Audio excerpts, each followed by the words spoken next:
Samantala, muling pinatunayan ni Social Welfare and Development Secretary Rex Gatchalian ang kanyang natatanging serbisyo matapos magkamit ng pinakamataas na rating sa mga miyembro ng gabinete ayon sa Boses ng Bayan survey ng RPMD Foundation Incorporated.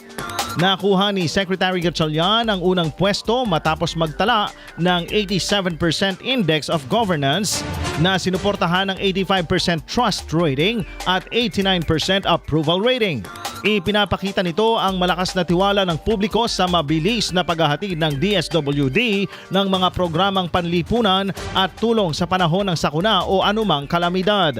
Isinagawa ang non-commissioned survey mula Abril 1 hanggang 8 ng taong ito. Ayon kay Dr. Paul Martinez, Executive Director ng RPMD, pinahahalagahan ng mga Pilipino ang epektibong pamumuno at may konkretong resulta sa pagtugon sa mga hamon sa ekonomiya at pamamahala sa bansa.